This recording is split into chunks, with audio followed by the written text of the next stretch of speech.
There's the other event with the FIFA basketball. Oh, so you can like swim? Yeah, we can go like over there. Yeah. Awesome. Thanks. Sorry.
Okay, so we can delay or delay the start. Okay. How long are they going to be? Are we missing something?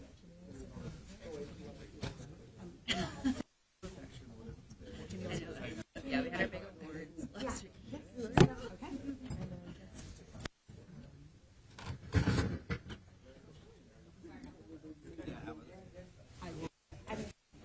And I'll actually direct it to, I mean, all questions about Trump and HHS go to the Trump administration. So I have a high comfort level with that. So, Jamil, so I'm going to switch this. Oh, yeah, that's good. So, Jamil, you're here. Okay. Jennifer. And Jennifer, I'm going to rest my stuff here. And we are going to do in-app branding for the next press conference. We need a second repeat.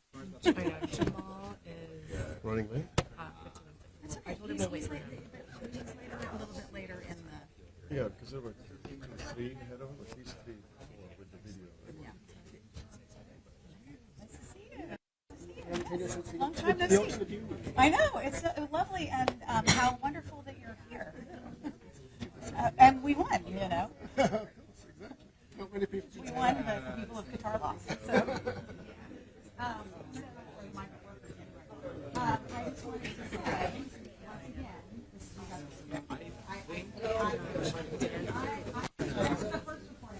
Was that?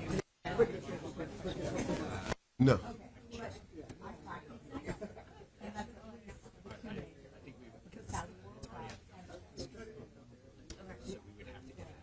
I do try them. Yeah.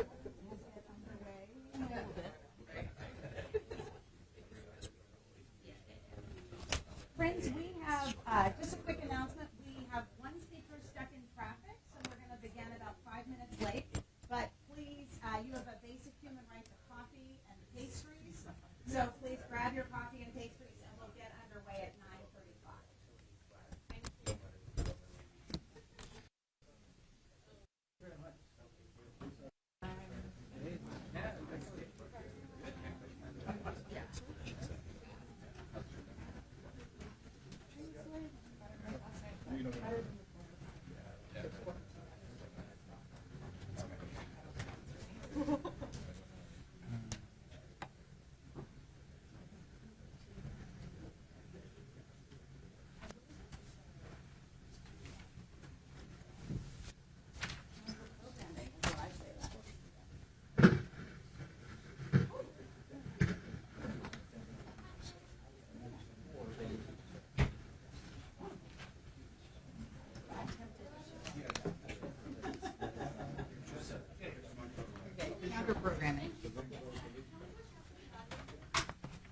And friends, when you're speaking, we're going to pass the mic. We will have better setups.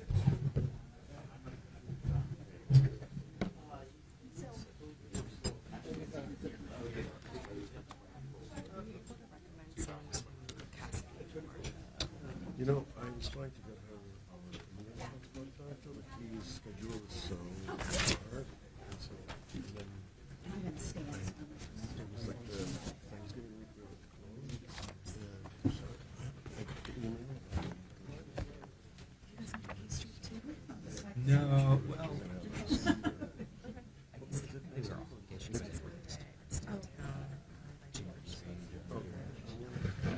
all right. So when you arrive at the station, you pass their office. Yep.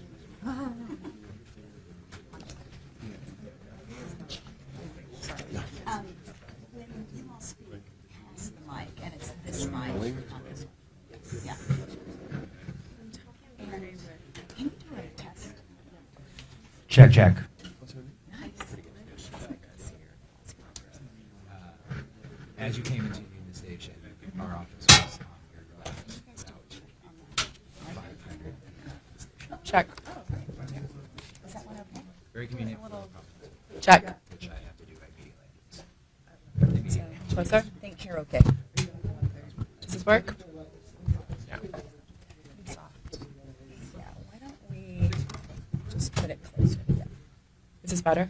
Yes, thank you. Do you feel like I have to hold it? Or should we use this? No, so that's so That'll work better. friends from the media have their own individual mics. Okay. So, hi everyone. We will have a malt box for the next press conference. Just saying. So we're at 9:30. I think we're waiting for our last speaker, so we'll get underway at 9:35. Just sit tight. He's, I think he can join. Okay. Yeah.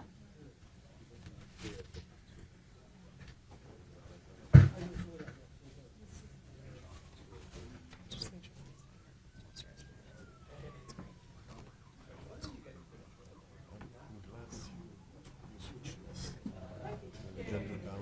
I know. In Miami was like men and women off to two different sides. It was like a Quaker wedding or Amish wedding.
So before we get underway, hi everyone, I'm Nikki Warden from Human Rights Watch.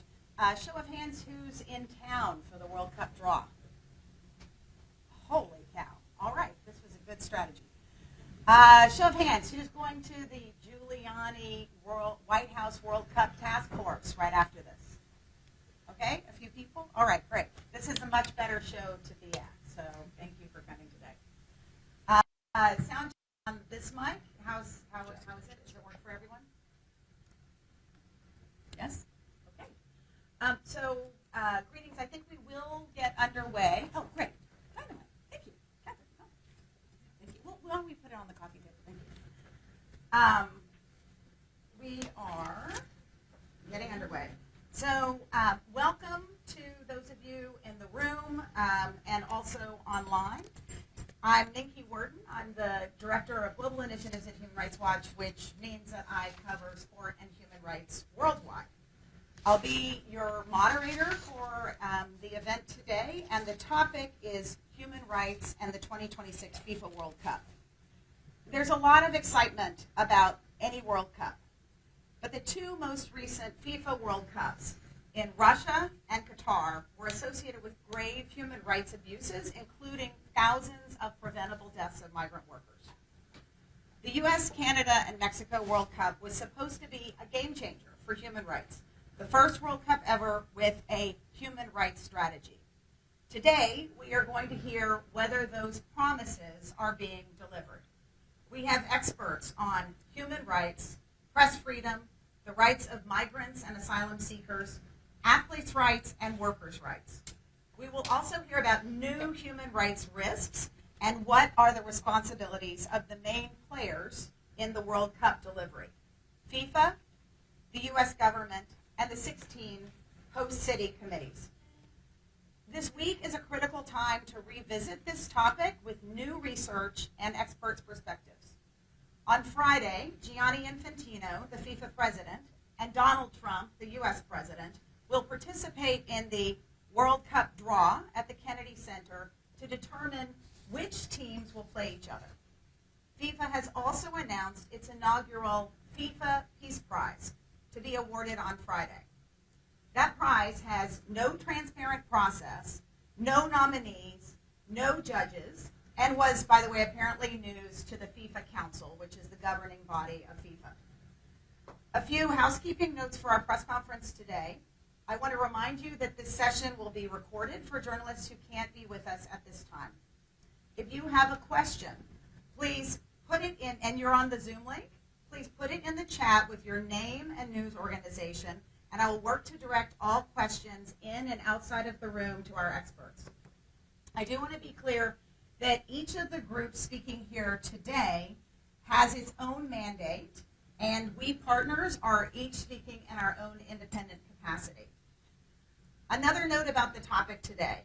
Human Rights Watch and our colleagues here, Amnesty International, the ACLU, RSF, and others, we regularly report on conditions in Canada and Mexico, as we have for decades. But the U.S. is hosting the vast majority of the games in 11 cities. That is a total of 78 out of 104 of these games. So think 78 Super Bowls in the United States, including the quarterfinals, the semifinals, and the final at MetLife Stadium. And the human rights and immigration landscape has changed markedly since January 2025. So due to the severity of recent U.S. legal and political developments, our analysis today is focusing on the United States as a principal host nation. In the coming months, we will also be reporting on human rights abuses in Canada and Mexico. So a short explanation first. In less than 200 days, the World Cup opens. It was supposed to be the largest and most inclusive sporting event in history. 48 nations, an estimated 6.5 million attendees, a lot of journalists. A truly global celebration, but increasingly it appears the world is not welcome, at least here in the United States. As only months remain until the kickoff on June 11, human rights trends are not going in the right direction. To illustrate this, Human Rights Watch is publishing new research today. It's a previously unreported case of an arrest, a family separation, and a deportation of a fan and a father at the Club World Cup final at MetLife Stadium in July. His father, who loves soccer, planned a special day with his children at a FIFA tournament. He used a small drone to try to take a family photo in the adjacent American Dream parking lot. Instead of enjoying the day watching football with his 10 and 14-year-old sons, the father, an asylum seeker, was arrested, turned over to ICE, held for 3 months in New Jersey's Delaney Hall detention facility, and then deported. A minor drone violation became a 3-month detention and then a deportation. The family separation happened because of a failure by FIFA to properly assess the risks for fans and families and to mitigate those risks. This is not an isolated case. From January 20 to October 15 of this year, ICE arrested at least 92,392 people in and around cities where the World Cup games will be played, according to government data that's been newly analyzed by Human Rights Watch. This reporting is now live, and we have copies of it on the coffee table over there. So I'm now turning to our partners in the Sport and Rights Alliance and Dignity 2026. Although trends are not going in the right direction, the good news is that there are coalitions, experts documenting these abuses and pressing FIFA and the 16 host city committees to uphold their own international human rights policies, to follow the rule of law, to follow international human rights. So first we are going to hear from Rachel Causey of the Sport and Rights Alliance. And we also have one of the leaders of Dignity 2026. So there are two large alliances representing a total of 26 different groups with us today. And this is the coalition that is standing up to the power of FIFA and the power of football to cover up serious human rights abuses. So with that, I'll turn over to Rachel. Rachel Causey, Communications Coordinator for the Sport and Rights Alliance. Yes, thank you so much, Miki, and thank you all for joining in person and online. My name is Rachel Causey. I'm the Communications Coordinator, as Miki said, for the Sport and Rights Alliance. A special thank you to Human Rights Watch for hosting. Closer. Human Rights Watch, one of our founding members. Thank you so much. If you don't know, the Sport and Rights Alliance is a coalition of leading civil society organizations and trade unions, including HRW, Amnesty International, Reporters Without Borders, the ITUC, World Players Association, and more. We represent and engage with athletes, workers, fans, journalists, and local communities, especially those most impacted by the human rights risks of sport, such as women, children, LGBTI people, people of color, survivors of abuse.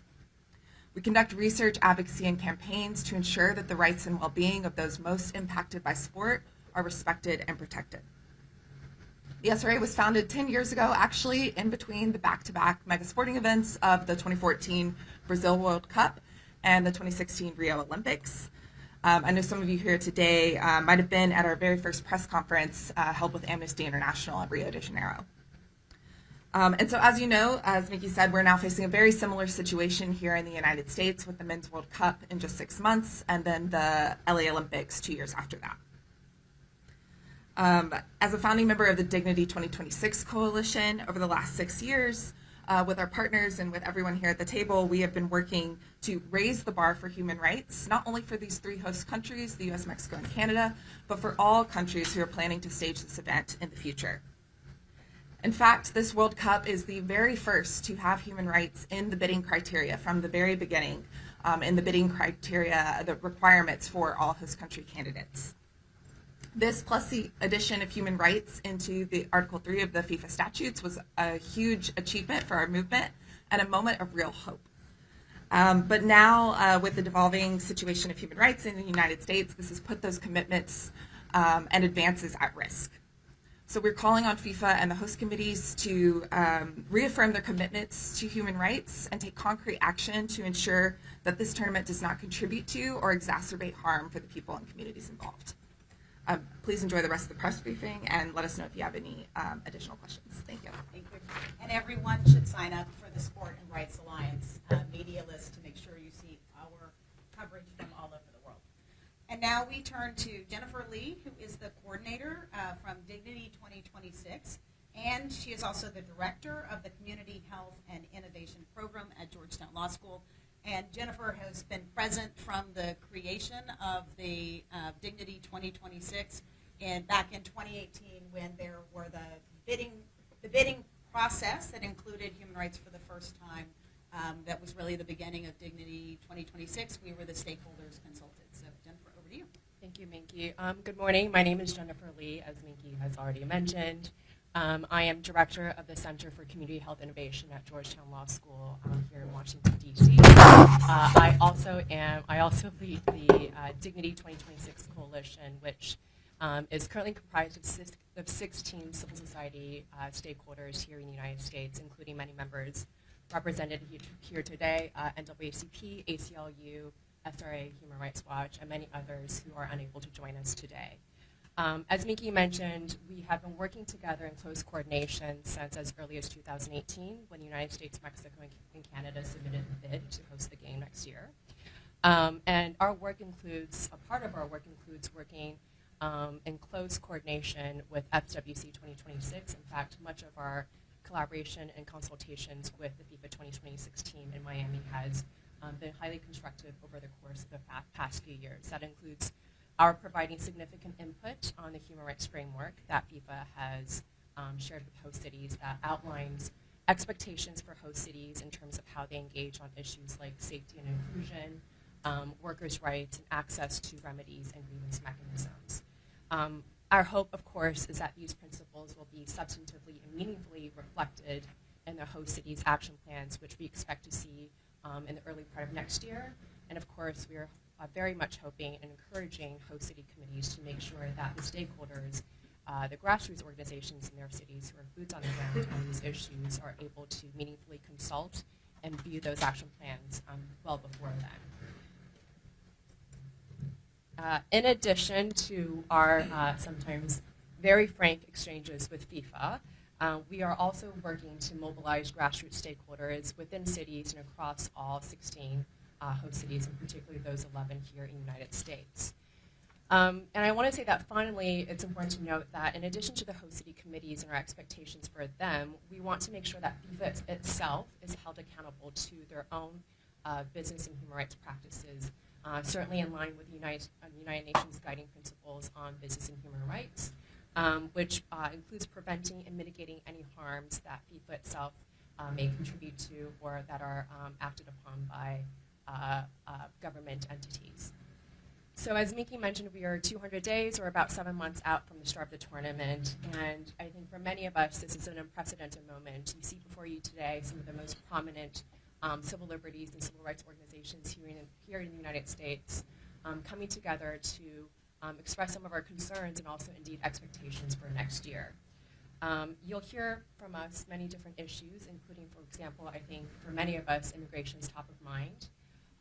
Over the summer, some members of our coalition worked closely with Fair Square to publish and organize a public sign-on letter directed to President Infantino, expressing our concerns about this administration's current policies around immigration and the impact that it will have on communities, workers, fans, visitors, and the people who already live here. To date, that letter has not been publicly acknowledged or responded to by FIFA, even though it's signed by over 90 civil society organizations here in the United States.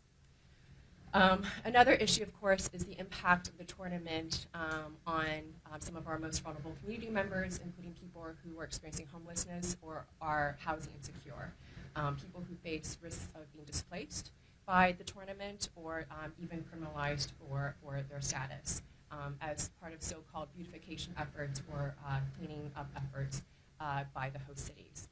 This is especially important to us in the wake of last year's Supreme Court decision in Grants Pass versus Johnson, which essentially held that it was constitutional for cities to criminalize sleeping outdoors in our communities. You will also hear shortly from Kathy Feingold, who is the international director at the AFL-CIO, which has been a founding partner in our coalition and has been an anchor on our labor rights issues across the past few years. We know that workers, of course, are the backbone to the tournament, and they will be also vulnerable to unsafe working conditions like heat stress or low wages and other types of issues. And then we've seen how some of these issues, including displacement, overplacing, and so forth, has expressed itself in many ways in past tournaments here in the United States, including the 1996 Olympics in Atlanta, 1984 Olympics in LA, which are host cities for next year. And for us, they serve as cautionary tales about how not to proceed. So next year, for many of us, it will be a real test of FIFA's actions and commitments to human rights, as well as those of host cities. I think one thing that we can agree on with FIFA very clearly is that the unprecedented scale of the tournament, which is 104 Super Bowl-sized matches or Taylor Swift concerts, pick your poison, it's unprecedented for many of us. And the bottom line is that in addition to making sure that FIFA is held accountable, I think the message today, too, is that FIFA's reputation in human rights is, of course, well documented, but FIFA cannot be used as a shield by host cities and governments in the United States or Canada and Mexico to hide behind human rights abuses.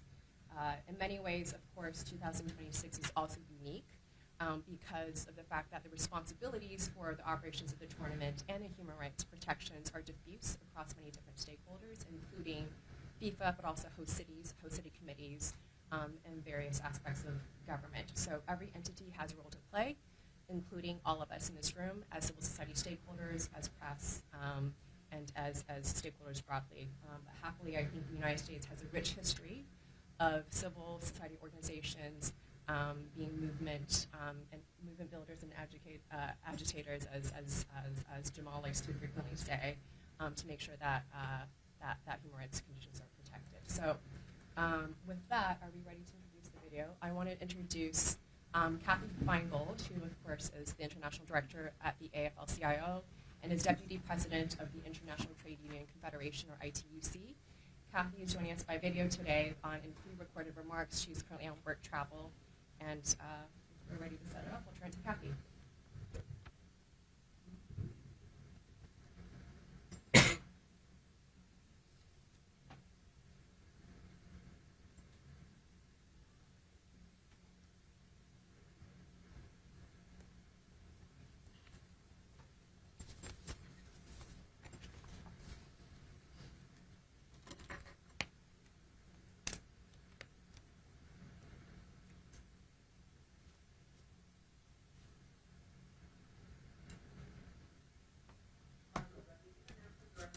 AFL-CIO, the Union Federation representing 15 million workers in the United States. I'm also the Deputy President of the International Trade Union Confederation, a global union body representing over 200 million workers around the world. Working people care that FIFA will uphold strong worker rights protections.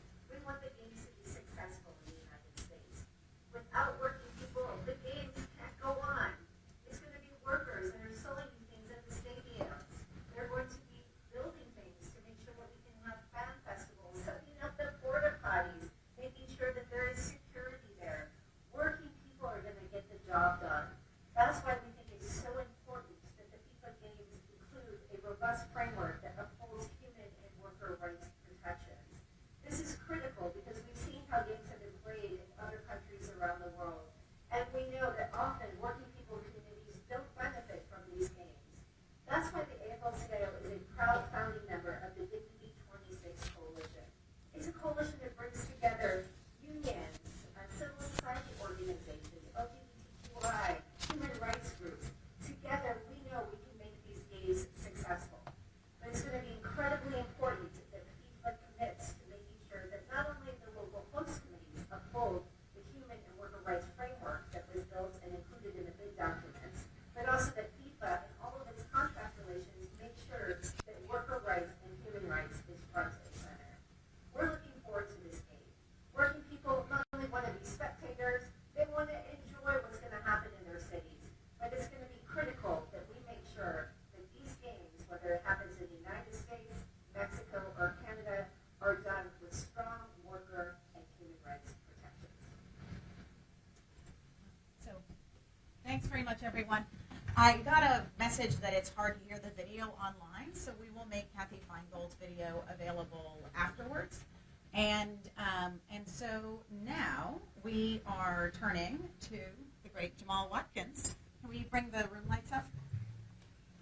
And move the mic.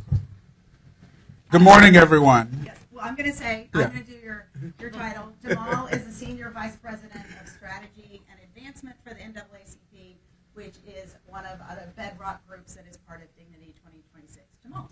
Thank you, Mickey. Good morning, everyone. Jamal Watkins with the NAACP. I bring you greetings on behalf of America's largest and oldest civil rights organization.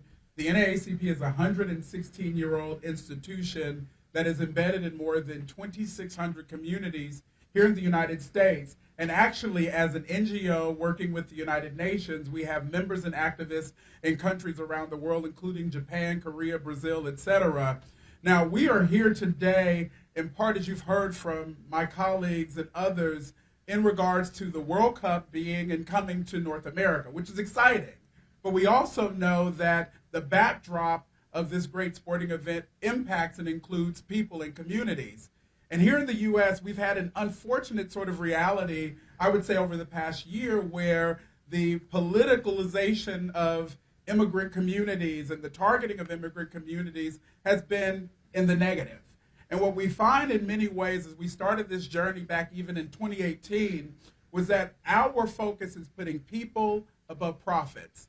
We know that fans, businesses, communities, working people, everyone benefits when sporting events come into communities and thrive, but we also know that there are some negative externalities that we have to face. And so the first concern that we have is this notion of immigrant communities being targeted and demonized by the current political administration. You can literally turn on any news station here in the U.S. and see that there is a hyper fear, if you will, in terms of ICE raids and folks being targeted by the current administration. And so what does that look like when you have a sporting event where millions of guests from around the globe descend upon this country, the United States, with the backdrop of xenophobia and a negative targeting of immigrant communities? The second reality that we are always tracking is that when these types of sporting events come into communities, we know that other sort of illicit and illegal activities skyrocket. Think the trafficking of women, children, people of color. Human trafficking becomes, for example, an issue. And so if we're not prepared to sort of stand in the gap and say, yes, the sporting event is great. Yes, we want to celebrate and have a great time, but we also want to make sure that communities are not negatively impacted. It goes back to that premise of putting people above profits.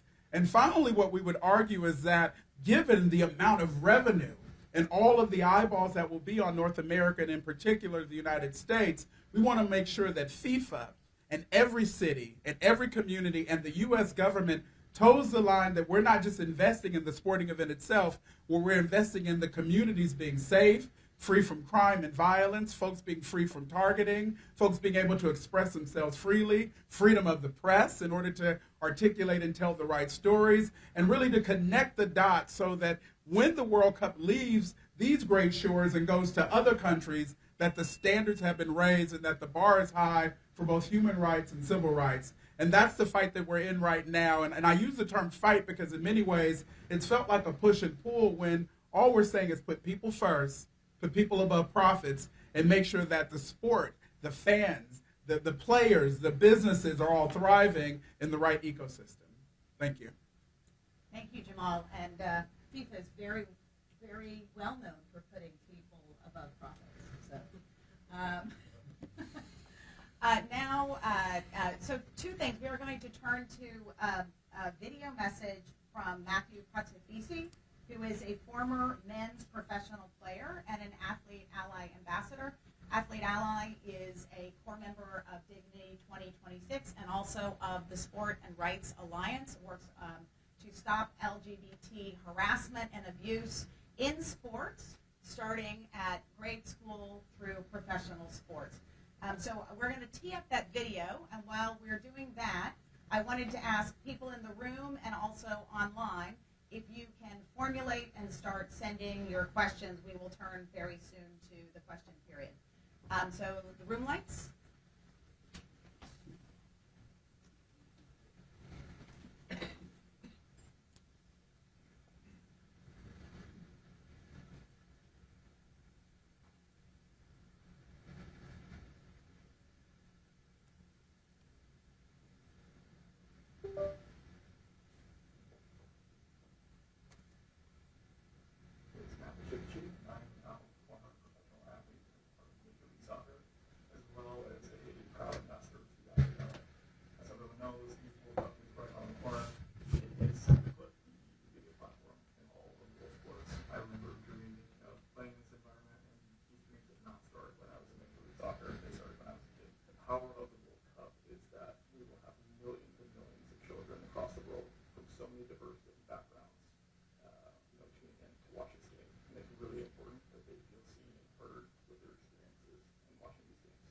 Discrimination permits hostility or discrimination against the LGBTQ community, as we've seen numerous times during the last year, as recently as last year's Club World Cup, the homophobic chants. It really gives off a message to these children that their dreams are conditional, and of course that's not an experience that we want. And this extends beyond just young fans as well. Obviously, FIFA is a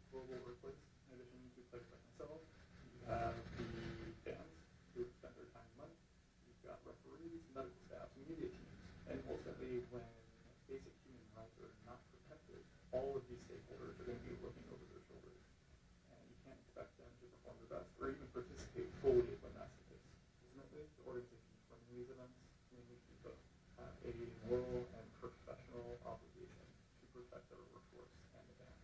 That's why I'm a strong proponent of reinstating the strong anti-discriminatory policy that was put in place earlier this year. Policy needs to be clear and actionable to protect all of those stakeholders attending and or participating in this event in any capacity. So thank you all.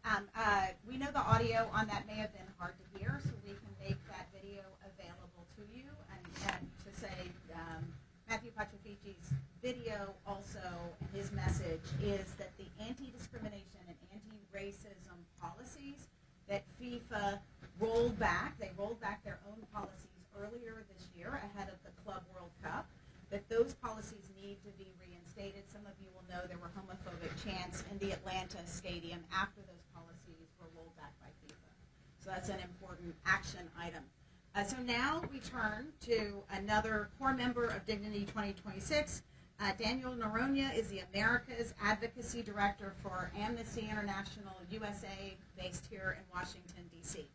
And I've heard that it's much better with the mic very close. Perfect.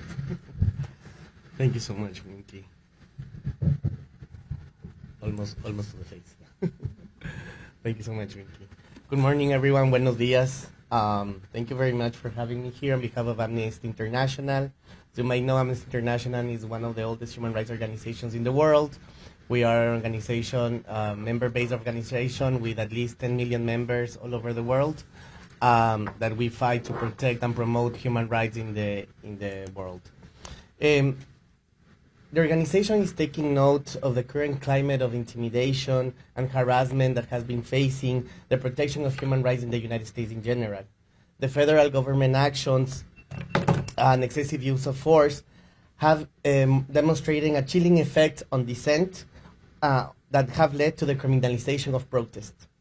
Additionally, the near dismantling of all human rights capacities within U.S. foreign policy, funding, and structure has deeply reduced the capability of international institutions for more accountability. This basically means that all the international institutions that at some point could perform some oversight capacities have been diminished.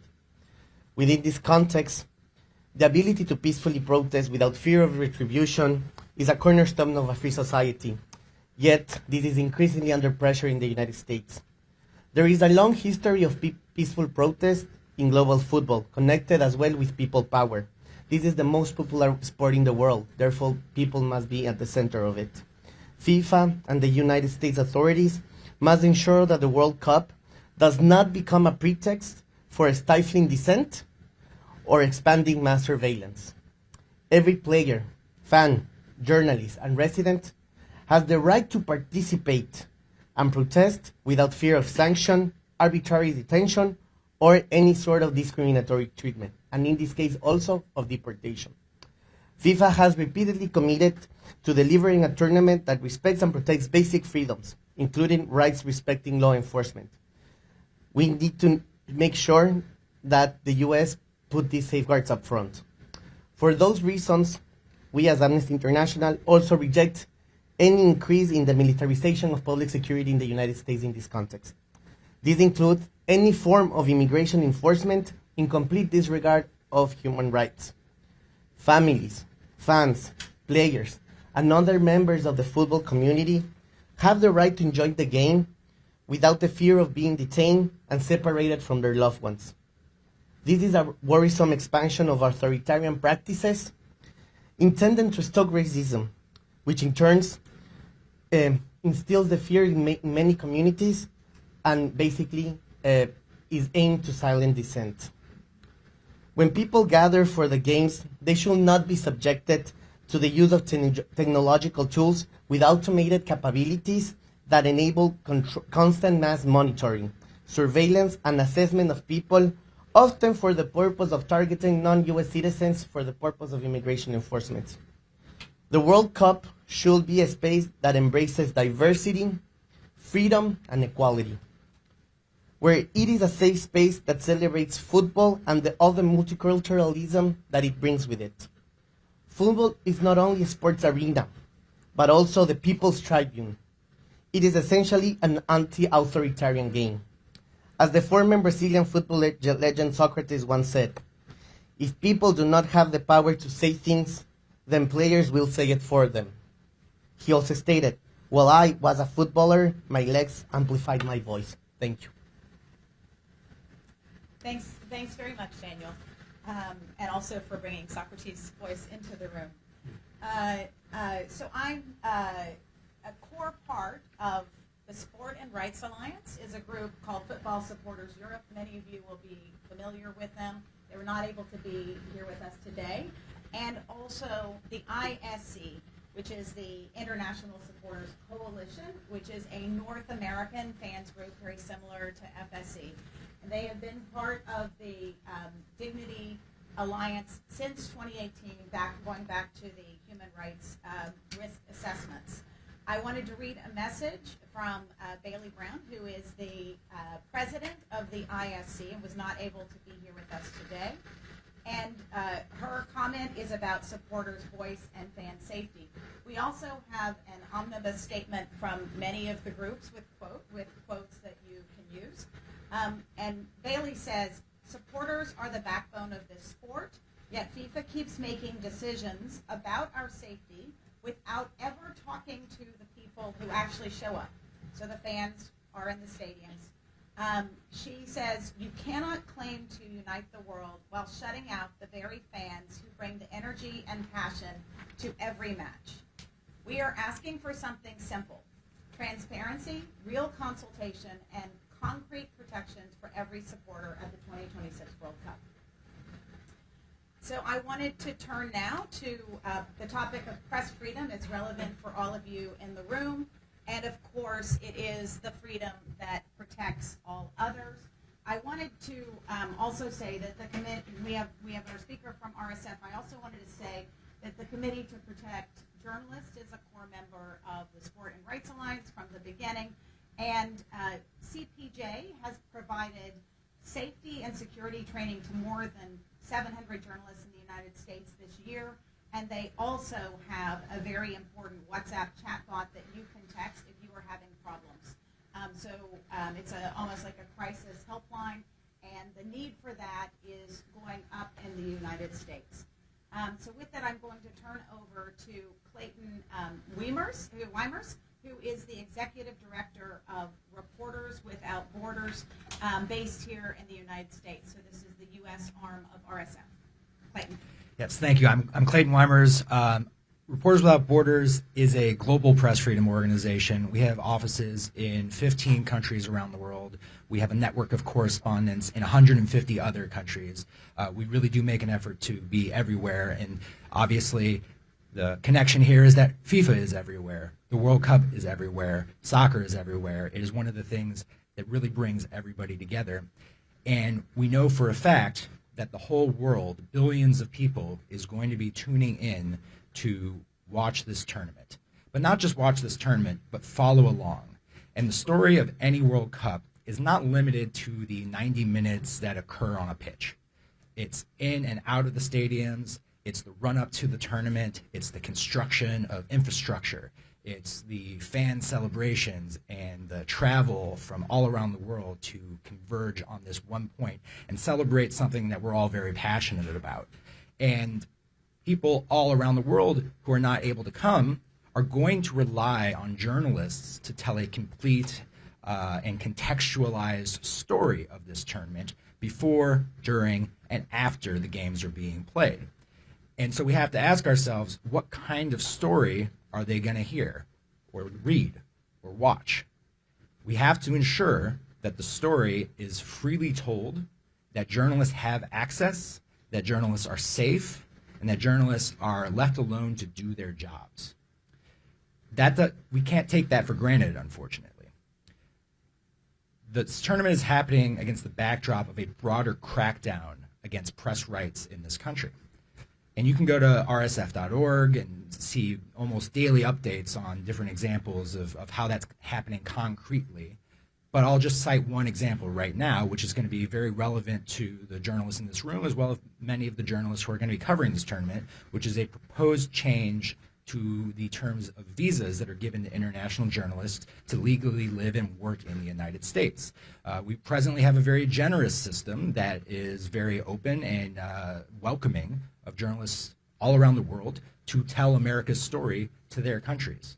But the proposed crackdown is going to severely restrict the terms of these visas. It will lead to deportations. It will lead to media organizations deciding it's not worth it to send a journalist in the first place.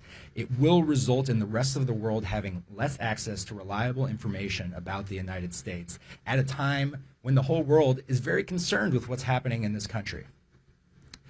And, I'll just finish by saying very quickly, I think too often people make assumptions about sports journalism as not being necessarily full and complete journalism, or that sports journalists aren't necessarily faced with the same threats that other types of journalists, like, say, a war correspondent might be faced with.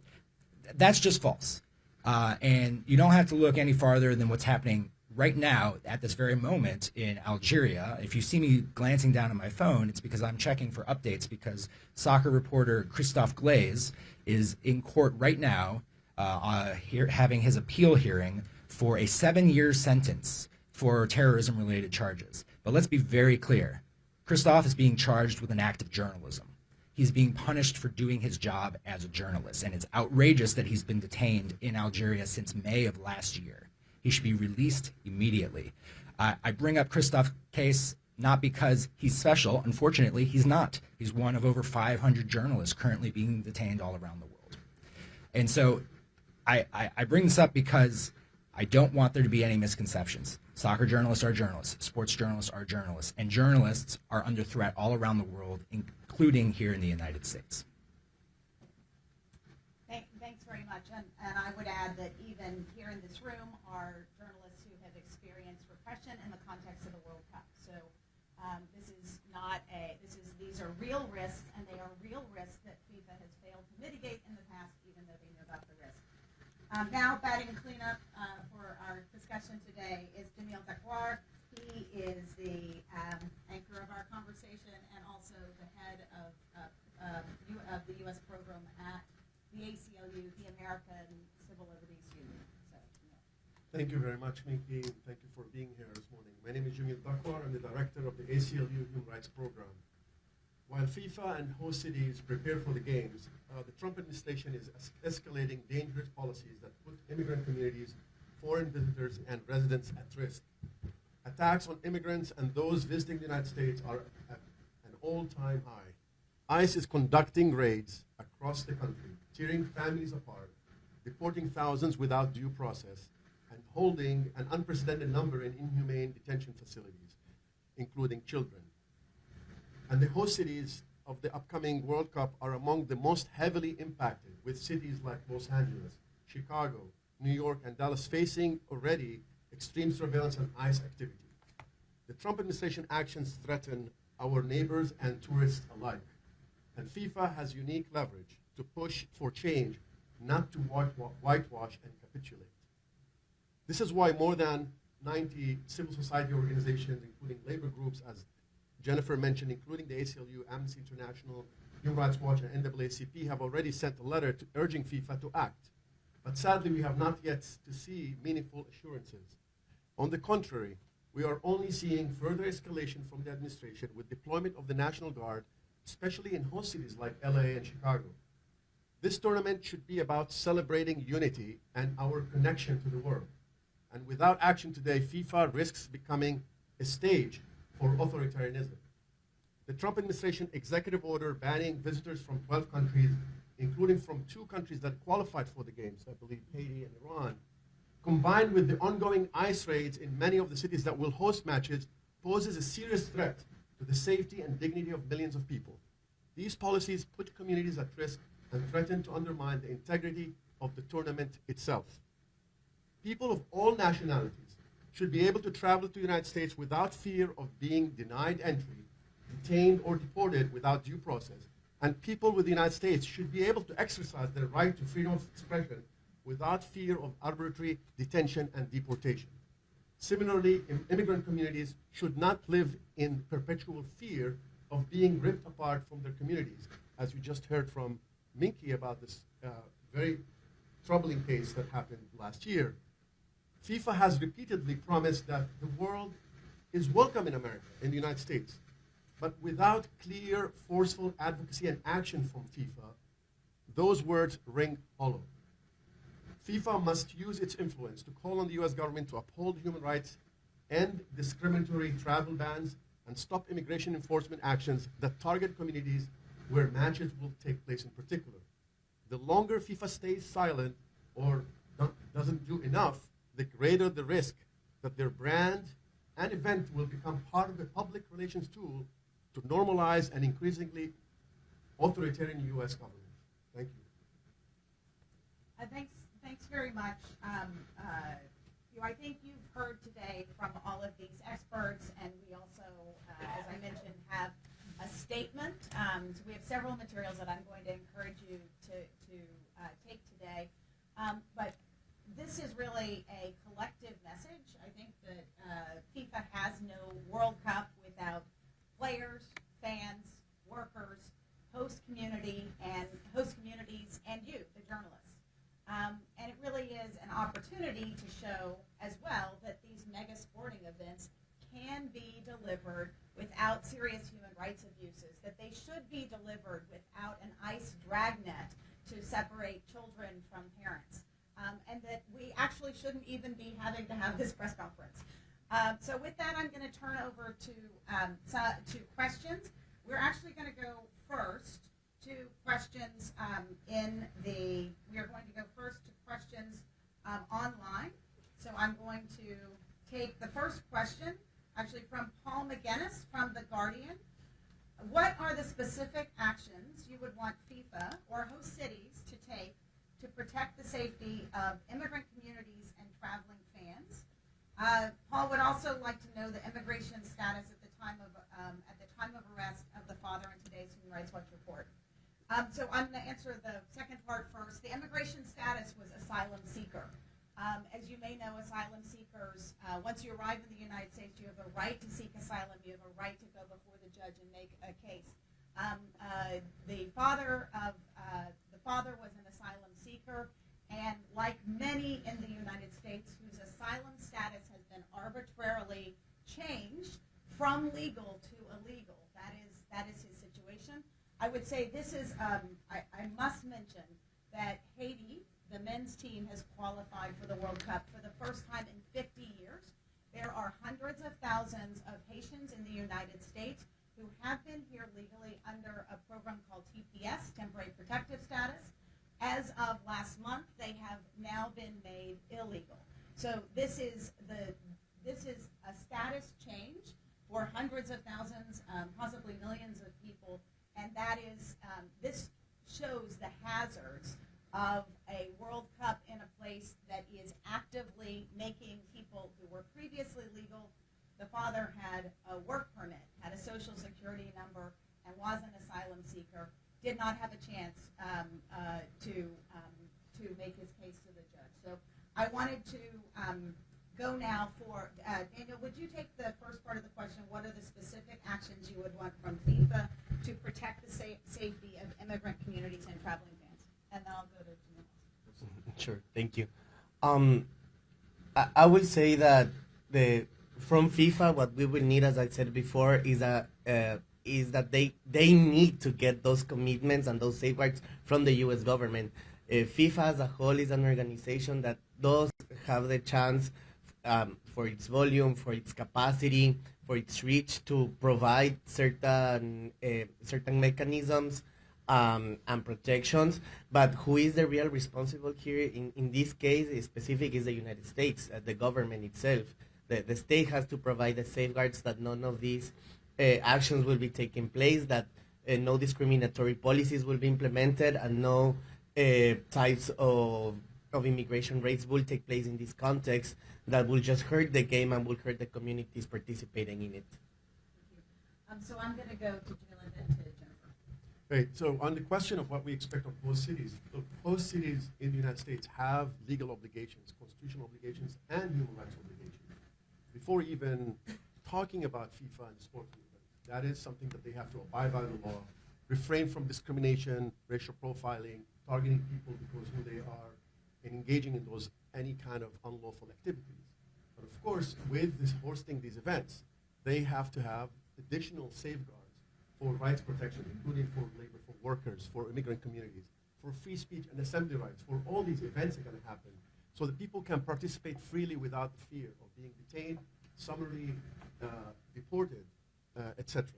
One of the things that we're concerned about is some cities have reached agreements with the federal government called 287G program. These agreements have been essentially deputizing to the local state governments the federal authority to engage in local enforcement of immigration, particularly with relation to detention of people who will be detained. Those agreements have been harmful, have been abusive, have been well documented by our organizations as something that should not be made. So we are calling on host cities to refrain from these kinds of agreements, because these are something that open the door for more abuses and less transparency and accountability, and less people will be willing to be in those places if they will not be protected from abuse. Thank you. And our new Human Rights Watch reporting also has a section on the 287G. Jennifer.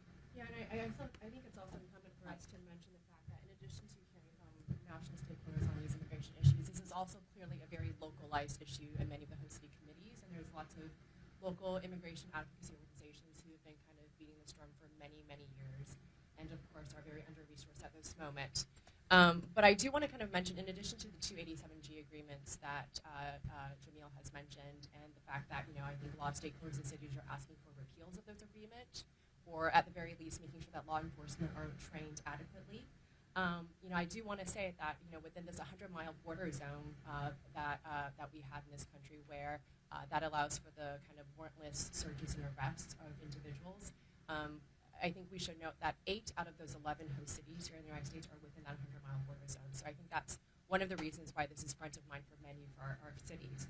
I also want to mention that I think many of our cities' stakeholders are asking for open and transparent communication and information and data, including data tracking around the arrests and where they're being held, and just making sure that that information is made publicly in advance for all stakeholders. Thanks very much. So we're going to go now with a question from Khalid Nahar from the German media Sportschau. It asks a question. I'm going to have Jamal take that question. The question is, political neutrality is within FIFA's statutes. FIFA also claims to have a zero-tolerance approach when it comes to discrimination. How does this match up with the close relationship of the presidents of FIFA and the USA that has been shaping up in recent months? So a question about discrimination and anti-racism policies. Well, we want to be clear that there is no such thing as political neutrality in these current times. Most folks would argue that's like saying let's be colorblind, when we know that you actually have to be politically conscious of what's happening in the context in the U.S. in order to make sure that the policies and practices that you're adhering to actually match up with your values. And I'm using that because I don't want this to turn into all of our organizations are somehow anti-Trump. But what we are anti are the immigration enforcement policies that are literally tearing apart families and demonizing immigrant communities. You heard Minky lift up the reality that temporary protected status for Haitian community members here in the United States has been wiped away. For what reason? It's hyper-political, it's partisan, and it's meant to be used as a tool of fear.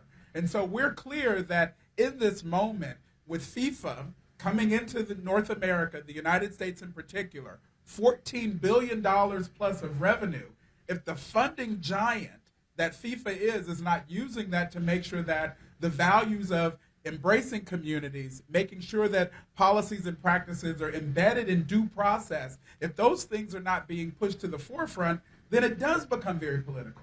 Then you actually are aligning with policies that are flawed and wrong, not only for communities here in the United States, but for the hundreds of thousands and millions of fans around the globe who are looking to the United States as a beacon for what should be democracy. And so in many ways, what we're wrestling with is not semantics, but it's real. And so part of the discussion that we've had even before this press conference, some folks would say, what's the chances of a family being torn apart and folks being detained in an extrajudicial process and disappearing? Very high. You see it on the news almost every day. This is not a conspiracy theory. It's happening in our communities. And so if FIFA turns a blind eye to this, then they actually are picking a political side. And it's the wrong political side connected to the values and morals that we as a nation actually stand for. Thank you. And obviously the World Cup is an attractive event. So it is the risk. It's an event that people love and are attracted to. And they may not recognize the dangers that are inherent, and it's FIFA's responsibility. I have a question from Sander van Meersbergen from Dutch media Algemeen Dagblad. And the question is about fan safety. Suppose I'm a Dutch fan wanting to visit the World Cup. What is your advice? Should I delete messages about Donald Trump on my phone? Are there other things I must keep in mind? I'm going to bring this question to a couple of our experts. I wanted actually to start with Clayton because many journalists will be, I think we should recognize that one of the sub-themes today is the World Cup is a workplace. Matthew, the former MLS player, mentioned this. It's a workplace for players. It's a workplace for fans groups. It is a workplace for journalists. So what are the risks to people if you have messages on your phone? And please also cover social media risks. Yes, thank you. This is actually an excellent opportunity for me to plug our new safety resource website that just relaunched on rsf.org, which contains all kinds of helpful guides for safely doing journalism all over the world, including here in the United States, including digital hygiene and digital safety tips. So I would encourage any journalists who are here or tuning in who travel across borders regularly to check that out. You may already know a lot of it, but it's never a bad idea to refresh what you know. It is an unfortunate reality that we know that border agents are checking social media accounts of folks who are entering this country. And they don't care if you're a journalist. They don't care if you're an academic. They don't care if you're just a random tourist coming in. And the reality is they have a lot of latitude to deny entry to anyone trying to enter the country.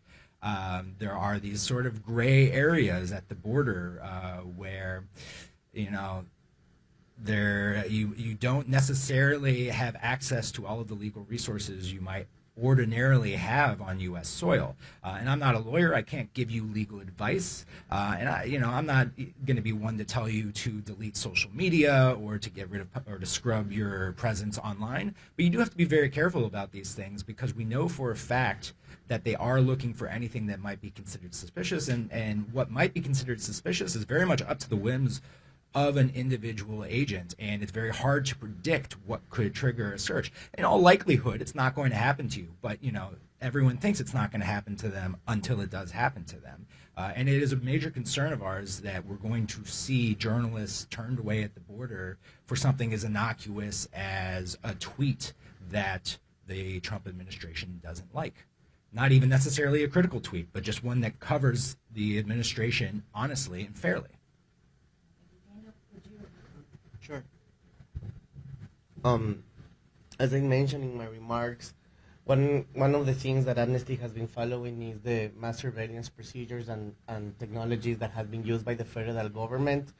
Basically, that what we're concerned is that CBP, the Custom and Border Protection Agency, as well as the United States Citizen and Immigration Services, they have been using different technologies to do mass surveillance of different social media profiles of individuals, of organizations, especially trying to tackle visa granting and to tackle non-U.S. citizens for immigration purposes. We have established in different organizations, many of us here present, when we travel between borders, we have like different protocols that we adhere to. Our recommendations to partners also who have been traveling here is to adhere to similar protocols to kind of protect themselves in the border, because once you get to these ports of entry, some of the legal protections change. They're not the same, and not everyone will be facing with the same type of agent at the border. As my colleague here said, you could be at the whims of a CBP agent that woke up sad, that woke up angry. Perhaps he didn't want Haiti to participate in the World Cup. You never know. And suddenly he will just deny you entry. Those are some of the things that we have been following. And in all of this, a key piece that I think is important to mention is that who needs to act in the U.S. institutionality to make sure that this doesn't exacerbate more is the U.S. Congress. The U.S. Congress needs to exercise their oversight capacities to actually to call on the federal authorities and make sure that they adhere to federal law and international law as well. Thanks very much. So we do have some more questions online, but I want to make sure we get to questions in the room. So any questions in the room? And we're just going to go left to right. So yes, and name and organization. Yeah, Henry Whitnell from The Athletic. Mickey, you opened up like placing this in the context of the last two in Russia and Qatar. Does this feel similar at all? Not in the specific concerns necessarily, but the way that FIFA is interacting with those concerns and interacting with the government that is, the national government that is in charge. So I'll take that question, but whenever I get a question about this, I have a flashback to a Sport and Rights Alliance meeting at FIFA headquarters in Zurich back in 2016. Gianni Infantino had just taken office after the thermonuclear event of half of the FIFA Council being arrested for corruption, Sepp Blatter and other senior leaders being removed from office. And at that time, Gianni Infantino passed over the table the set of human rights requirements and essentially said, we're not going to be able to do much about Russia or Qatar, but we are committed to uphold human rights and the framework, the UN guiding principles, the boring but important bedrock that all companies, and FIFA is a company, not a nonprofit, that FIFA adheres to. So I think after the human rights catastrophes of the Russia World Cup, the Qatar World Cup, serious abuses in Brazil, extrajudicial killings and other things, I think there was the idea that there would be a change. And we are here to tell you today that idea, that concept that there would be a meaningful human rights framework, it is not working. We are within months of the opening of the World Cup, and there is a lot of work to do. It is not too late, but it is absolutely time for FIFA to uphold the commitments it has voluntarily taken to put in place and implement the human rights framework. It is also the responsibility of the host city committees. We've got a lot in the room, so I'm going to go quickly and then we'll divide. Yes? Mickey, do you think that the closeness of the relationship between the two presidents, Infantino and Trump, is a barrier to getting the kind of reform that you think needed? Is it too close, effectively, or do you think that should actually make it easier to elicit some of the changes that you're calling for? So I'll go to our experts, and I think every organization is going to have a different answer. The question goes back to systems, right? It shouldn't be about personalities. Human rights, the rule of law, are systems. So there can't be one system for the U.S. and a different system for Canada and Mexico. And that actually was the goal of having a unified human rights strategy. I recommend you all go back and read the United Bid Human Rights Strategy. It was not one system. It was not just the United States World Cup. So I think it's really important to go back to the need for systems.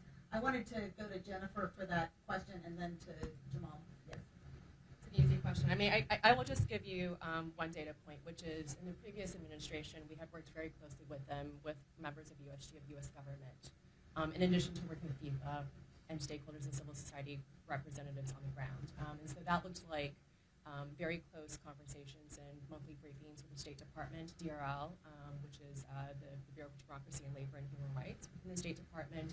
We also worked quite closely with the White House, the National Economic Council, and the National Security Council, which have been tasked with overseeing the events. And so I offer that as a data point. I think for obvious reasons, our relationship with the White House has changed since January, but we hope for constructive conversations moving forward. Jennifer's very diplomatic. Yes.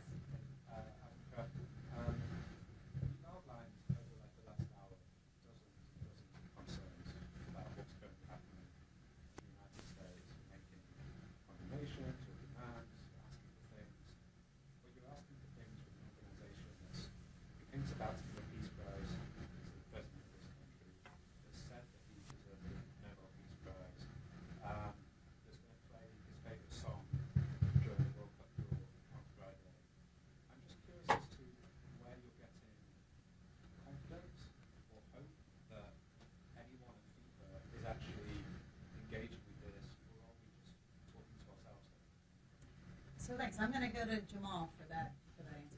Well, I'll lead in and say two things. The first, and I think the question from the gentleman from BBC, the relationship is too close for comfort. Because what we're finding is that when Infantino aligns with a Donald Trump, then you literally are sending a signal not only to the United States, but to the world that all of the practices and policies that are coming out of this administration are okay or justified. And that is literally the antithesis of the agenda of an organization like the NAACP.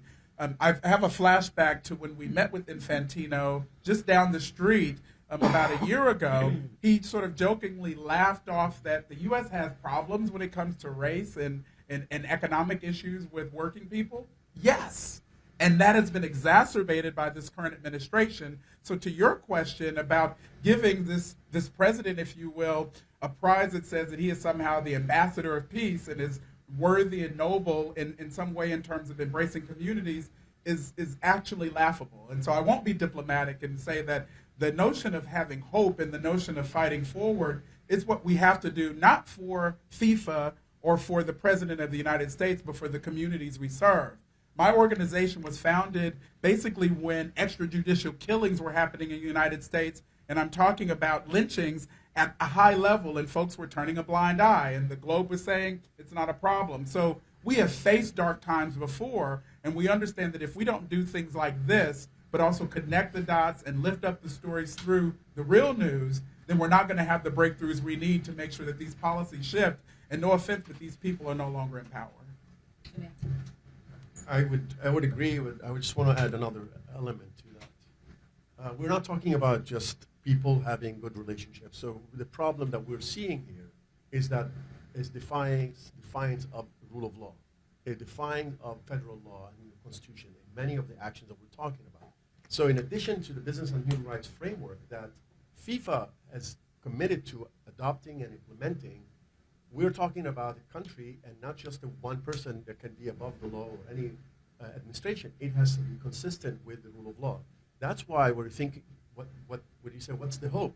The hope is that people in the United States, people around the world, can say that they can also express their views on what was going to happen. And they're already doing that through protests, through voting, through other means. And we think that those kinds of things will continue if this is going to escalate.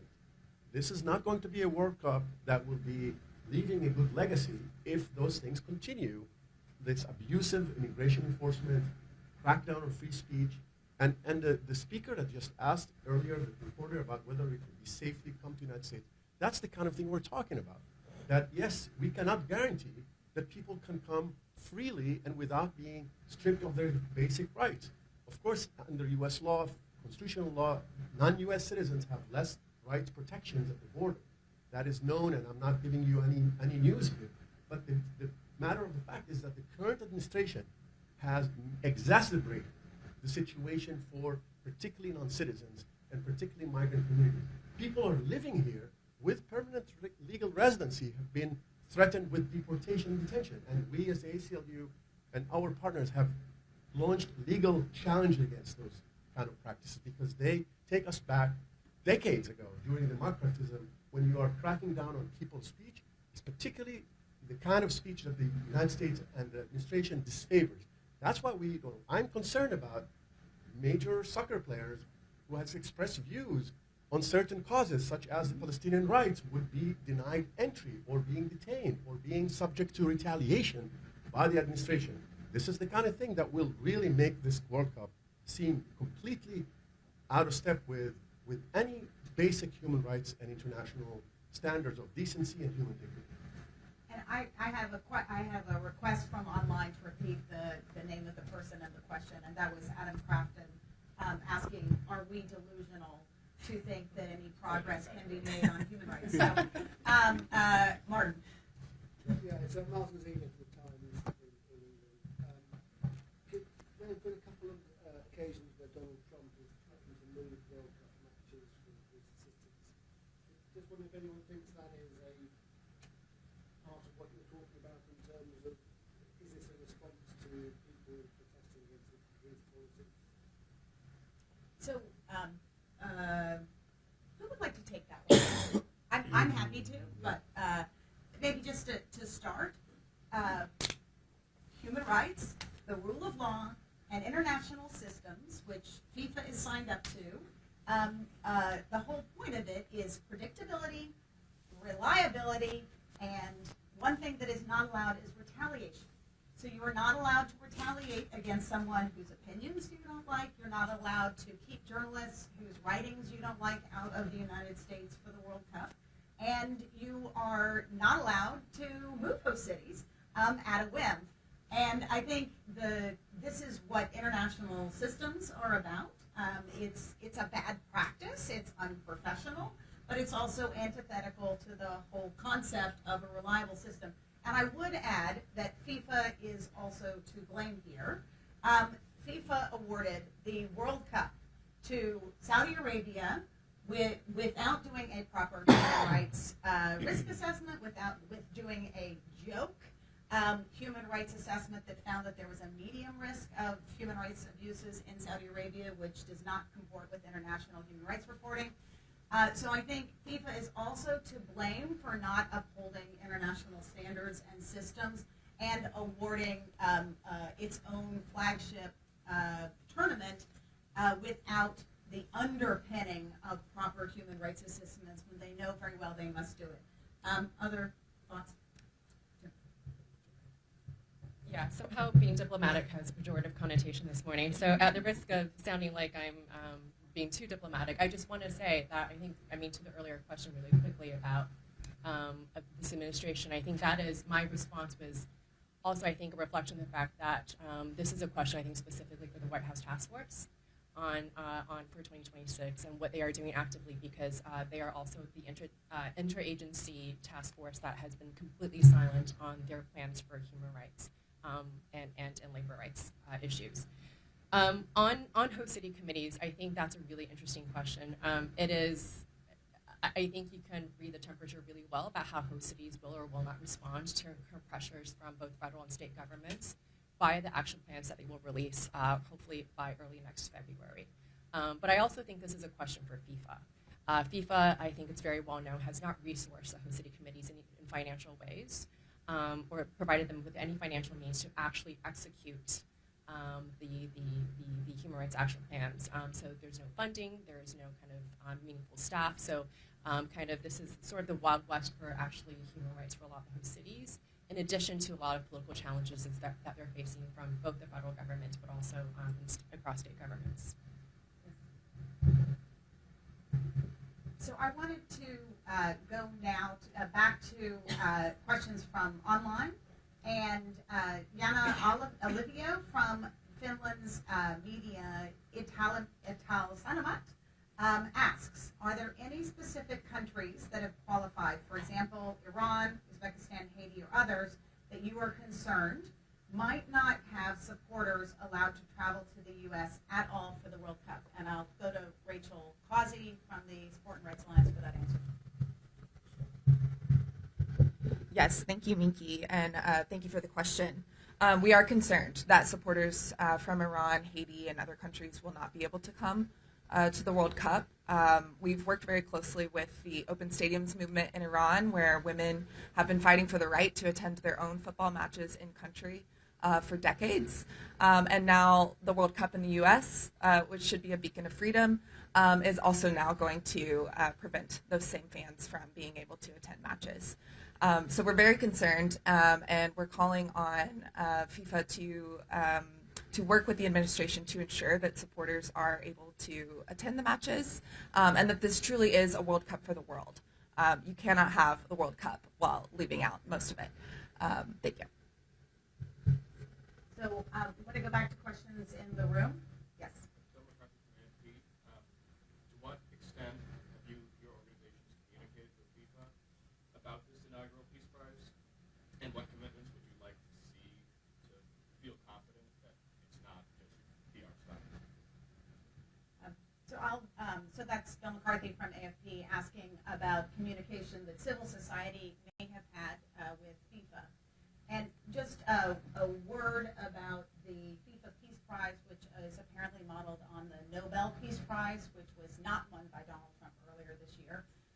Human Rights Watch wrote to FIFA asking specifically actually what was the process, what are the criteria for selection, who are the nominees, and who are the judges.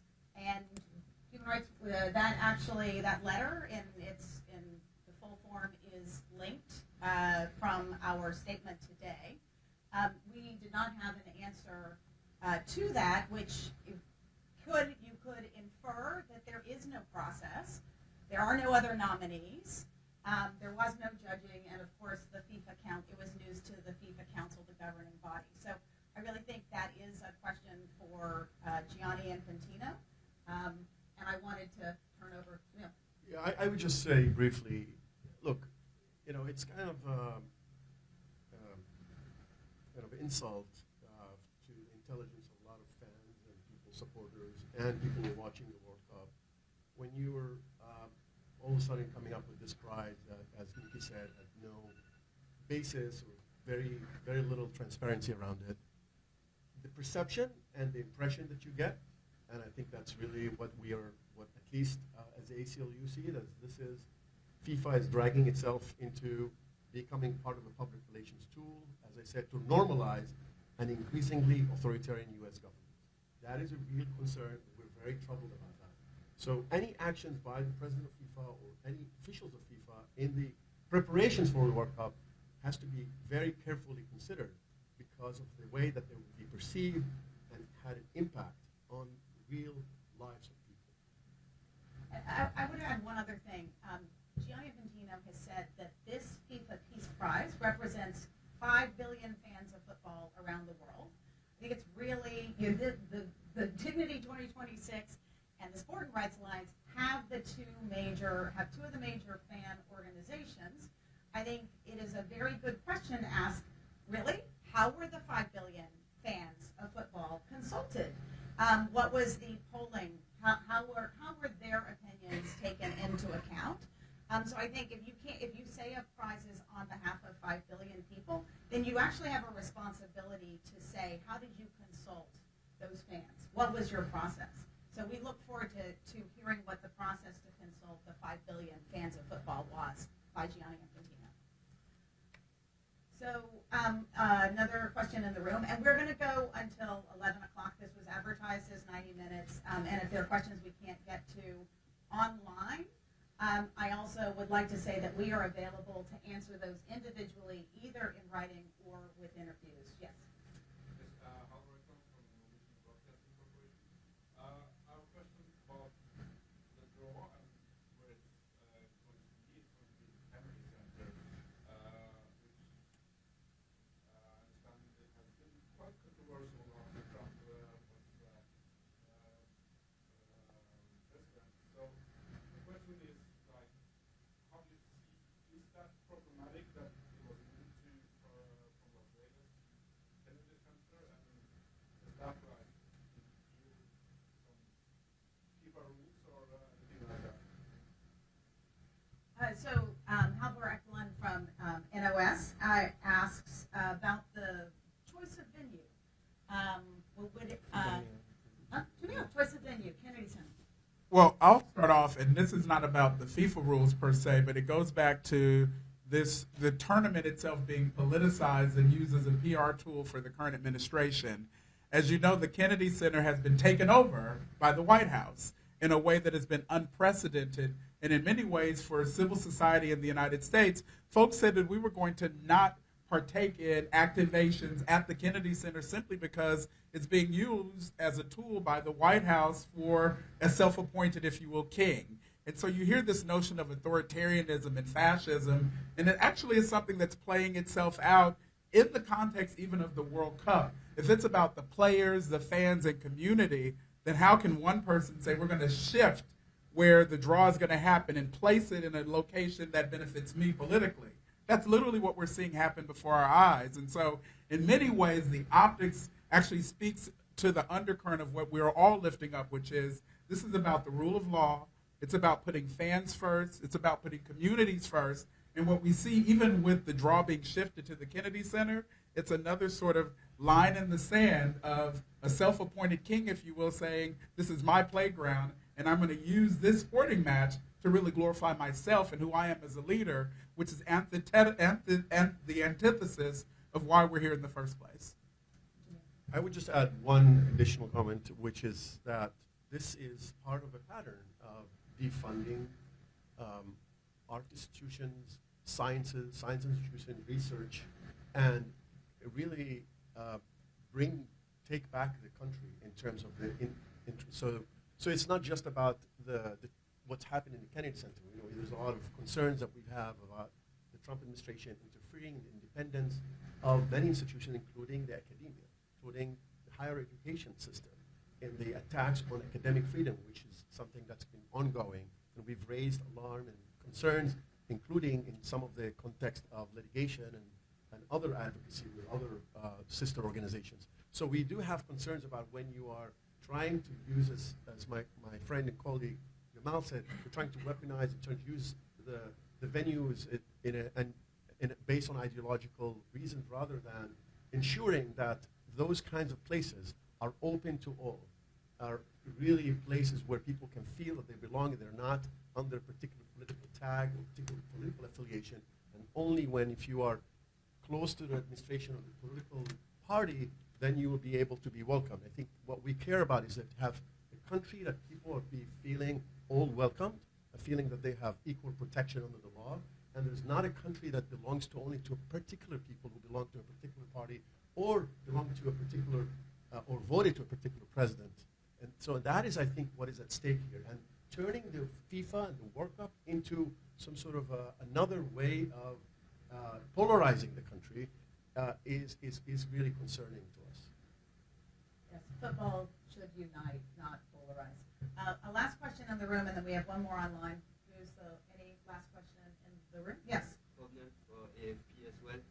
In which extent can have the ice raids an impact on during the World Cup? And can Trump also send the National Guard in some cities like he's done before with AD? Yeah, so we'll go to Daniel. Sure, thank you. Sorry. The question was about risks of ICE raids from the AFP. Sure. I think at this point, and as we have seen progressively in the past weeks, we think that it could be high probability. I mean, we started with raids happening in specific parts of the country. We started in LA, then it's happened here in Washington, D.C., and have been expanded to different parts of the country. We saw the horrific raids happening in Chicago, for example.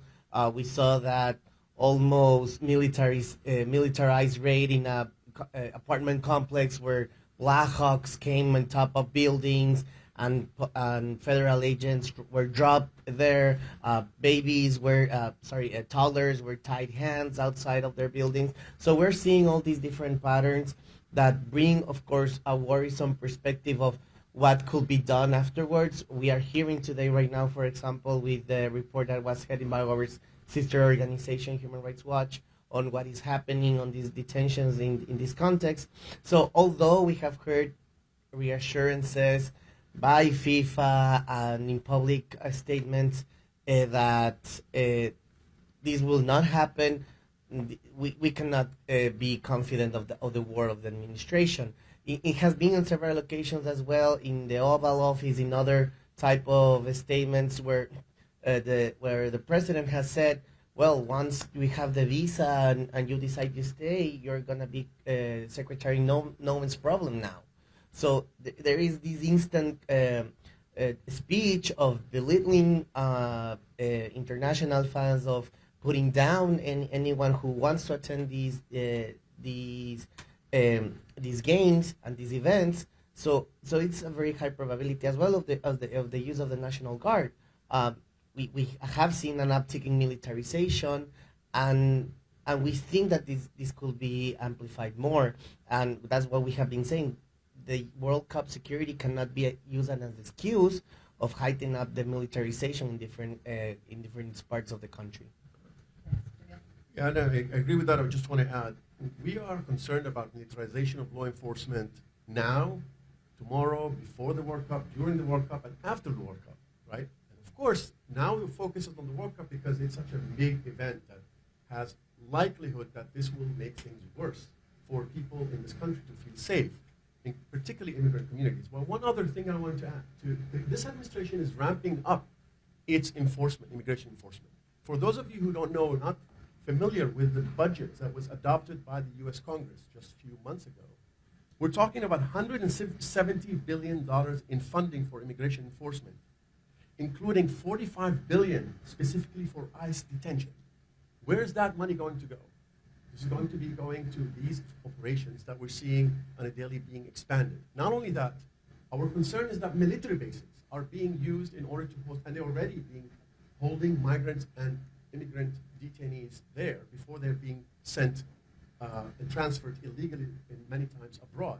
So we are very concerned about militarization of law enforcement, very concerned about militarization, bringing the military into our cities, into our communities, and turning military bases, which really has reminiscence of the horrific legacy of the internment of Japanese Americans during World War II.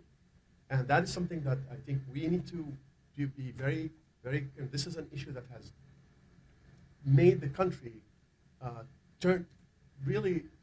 split the country in a way that decades later, President Reagan had to apologize for the thousands and thousands of Japanese Americans who have been detained in internment camps. We do not want to see this happening in this country. There's already been chapters like this. So FIFA had a role to play in sending a clear message and take a real commitment and assurances that be made that those things are not going to be happening during the FIFA. But we want them to be stopping tomorrow, today and tomorrow, not to wait until next summer. I think one of the challenges for stakeholders over the last few years, and particularly now as we're getting closer and closer to the tournament next year, is the fact that FIFA and other organizers have not been as explicit and transparent as they should have been all along about what their plans are.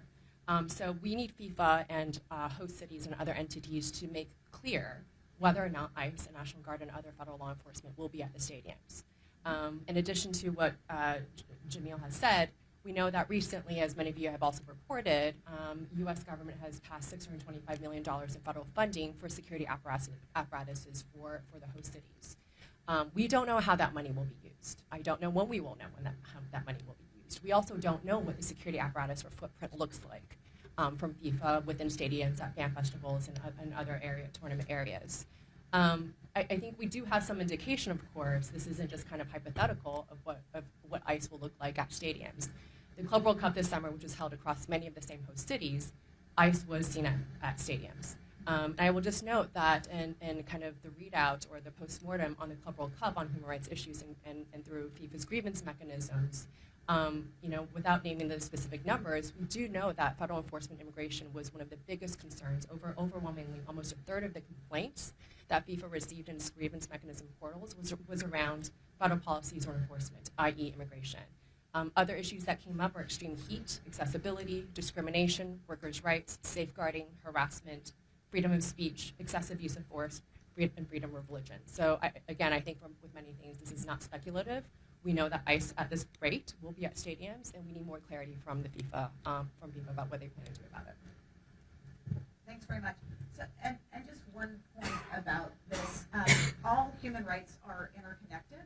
So the situation in Los Angeles, for example, where there were ICE raids in communities, and then there were peaceful protests against the ICE raids that turned violent with the militarization. So all of these human rights issues are related, and you could see how there would be a perfect storm about ICE actions at a tournament which is supposed to be about uplifting humanity, but turns out to be about separating families, possibly forever. So I'm going to take one last question, and then I'm going to ask every one of our panelists to respond to this, because I think it's a question that is a subtext of what we've been talking about today. And it is a question from Claire Richardson from BBC News. This week, U.S. Homeland Security Secretary Kristi Noem has recommended a full travel ban for a list of additional countries yet to be announced. We talked about there was a dozen in the executive order from last June, and a total of 19 countries are affected in some way from the June executive order. This question is, how do you expect this could affect travel for teams and fans to the United States? So I'm going to start with Rachel and also ask that the answer to that question from our experts wraps up your final thoughts. Thank you so much. Yes, we have seen that news and are very concerned that Haiti, Iran, and then now there might be many more teams and cohorts of supporters that are now not able to, or at least under fear of not being able to come to the U.S. I think some of the executive orders in the past have included carve-outs for players and other officials with the teams, but we are calling for more transparency on that. We need really clear guidelines about who is able to come to the World Cup, and we need FIFA to use its leverage to ensure, once again, that this is a World Cup for the world. I think just to wrap up, there was a question earlier about what gives us hope. Why are we still calling on FIFA to do things? And it is because the FIFA does listen. We might be known for criticizing FIFA a lot, but there are wonderful things that FIFA has done, including just recently allowing Afghan women's national team football players the right to play again as the Afghan women's refugee team. We're still fighting for recognition for the full team, but it shows that FIFA does listen, that FIFA understands when it's wrong and is willing to make changes. And so we are going to keep pushing as long as we have breath for that. And then finally, the fans. FIFA is not President Infantino. It is not one person. It is not 5 people. It is the billions of fans around the world who have immense power and care about their sport not being used for authoritarian means. So that is, thank you very much. So Clayton, maybe the travel ban and how it could affect these travel bans, and then an unspecified future list of countries that could take us to 50. Yeah, well, there was a question earlier about the close relationship between FIFA and the presidential administration right now, and in this instance, FIFA needs to use that close relationship to secure concrete commitments of a transparent and accessible process for journalists to be able to come to this country legally to cover the World Cup before, during, and after the tournament.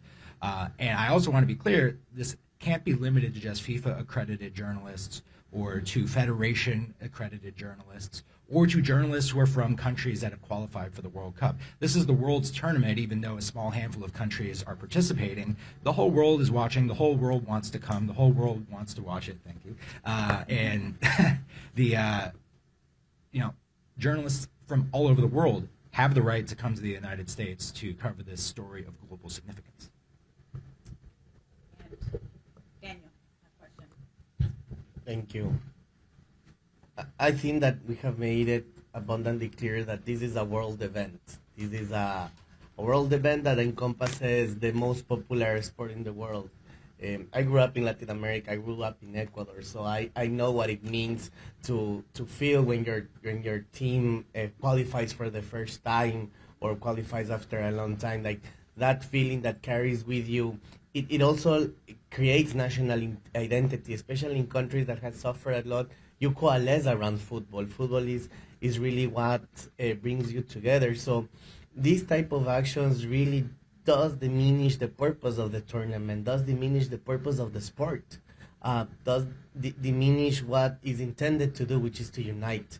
We tend to be sometimes kind of idealize these type of events, but this is actually what it's meant to happen. This is actually what it meant to be. And in spaces, and especially in a time where we see an uptick in authoritarian practices from all over the world, I think it's important to keep these spaces where people can be heard, where people can actually bring forward their concerns and their speech towards the world in general.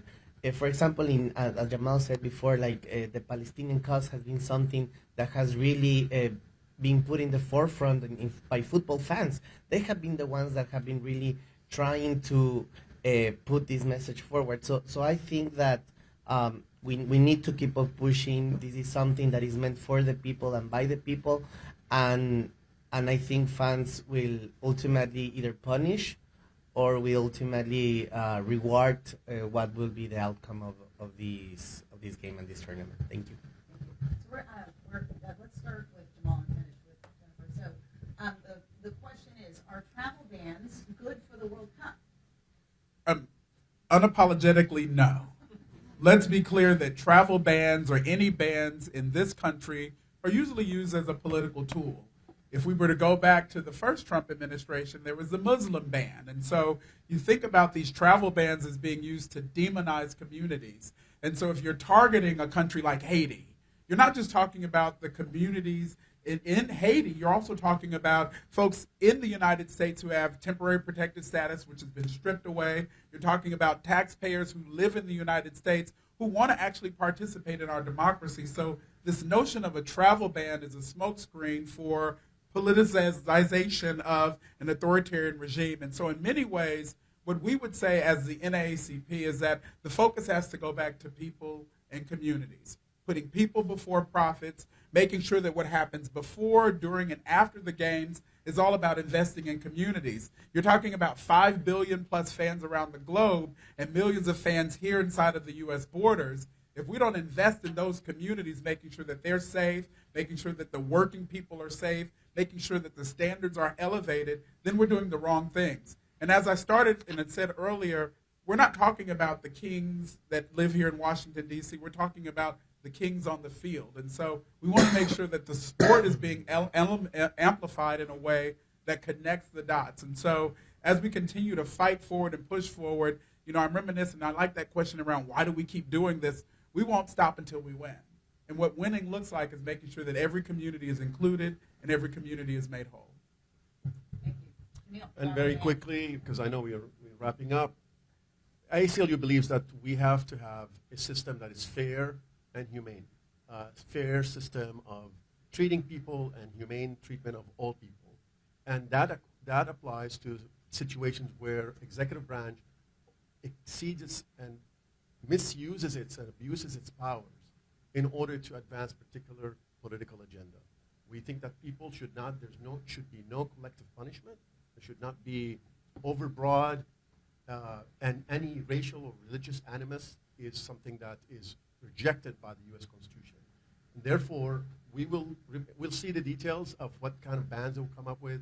ACLU, as always, will analyze this, and we will look into exploring all aspects or all possible measures that we can take, including litigation, as we did in the past. But for now, I think it's really important to focus on what is happening. There's already harm and damage made by the executive orders that have already been issued and other presidential memorandums that are issued against people traveling or people who are in this country. And I think, again, I want to emphasize that we really need to make sure that there are changes and movement, and FIFA can make that difference by leveraging its influence, whether it's the closest relationship between the president of FIFA and the President Trump, or because of the leverage that they have financially. People will not be coming to the United States. That's a big loss for the United States. And we don't have the numbers. I'm sure somebody will do the numbers, and we're not that expert in that. But I feel like, finally, on a personal note, as Daniel said, I'm a Palestinian American. And as a Palestinian American, I would want to see also a Palestinian be able to travel, and who are living here, or be able to travel to the United States to watch the games. The fact that there is already decisions made as a matter of a collective punishment against Palestinians who are holding Palestinian passport issued by the Palestinian Authority is something that at least personally troubling. I'm not here speaking as ACLU, but rather just giving you a sense of how people in this country, we are a community of people who come from all over the world. So taking people out, banning people based on their religion, nationality, or race, or sexual orientation for other matter, or political views, is something that we should not endorse, should not accept in this country. And that's why I think we're going to be fighting for a fair and humane system of immigration that treats everyone based on the merit rather than weaponizing it for ideological reasons. I'll try to be quick. So I think on the ban, I think it's just to be clear, and I think I speak for many of us, if not all of us up here, is that we want visitors to come. We want the World Cup to go off next year without a hitch. I think many of us, as you can see, are great fans of football and of the sport, and so we want to see it go swimmingly. But this should not be at the expense of some of our most vulnerable residents, be they immigrants, the unhoused, workers, children, and so forth. In terms of the hope question, I mean, frankly, I don't know that we have a choice. Because 2026 next year, for many of our host cities in the United States, is going to be one of many coming up. Take LA, for example. They're hosting the Super Bowl the year after the World Cup, and then the LA Olympics in 2028. So for us, the FIFA World Cup next year will be a blueprint not just for future tournaments across the globe, including in 2030 and 2034, but it's a blueprint for how mega sporting event is achieved in this country, and so that we can leave a positive legacy in those host cities as we asked for in 2018 when we had won the bid. So, mercifully, the press conference is coming to an end. I want to sum up by thanking our partners, the Sport and Rights Alliance, Dignity 2026, and all of you. You actually are, this is your workplace, and we defend your right to come here without harassment and abuse, to not have to download the contents of your phone, or to worry about being detained for something you wrote. I wanted to say that this is intended as a wake-up call for FIFA. As Jennifer indicated, we have been working with FIFA, with their excellent human rights team, with many partners inside FIFA. It's not a monolithic organization, and there are many people who understand very well the responsibilities that FIFA has to uphold human rights, to uphold the rule of law, and not to create an event that is a dragnet for immigration enforcement. That is a very important point. So I wanted to end by saying there is no World Cup where players have, in the workplace faced LGBT discrimination, harassment, racism, or abuse. There should not be a World Cup where workers or children are exploited for their labor. There should not be a World Cup where fans face being banned, or worse, arrested and deported if they are here in the United States. So that's I think we have two visions. You've heard two visions of the World Cup today. One that uplifts the rights of workers, of fans, of players, of journalists, and of communities, and one that actually abuses the rights of these essential stakeholders for the World Cup. This will not be the last time you hear from Dignity 2026 and from the Sporting Rights Alliance. We hope to be a resource reporting on things that are relevant for the World Cup coming forward. And next year we will be having reports on the human rights situation in Canada and in Mexico. But because the World Cup draw is taking place on Friday, because the so-called FIFA Peace Prize will be awarded on Friday, we felt it was really important to give a counterpoint about where the situation stands right now, today in the United States. Thank you for coming, thank you for listening, and thank you for your great questions. We have available electronically and online the statement from all of the groups that are participating, and everyone here is available for interviews following. Thanks very much.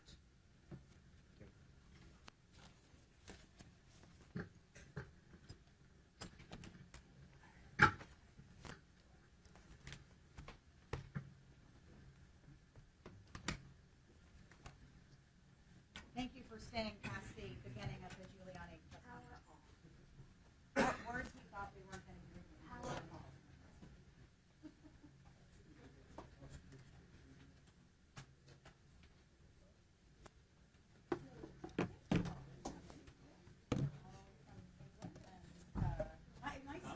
Nice to meet you in person. Nice to meet you in person. Hi, nice to meet you. Nice to meet you.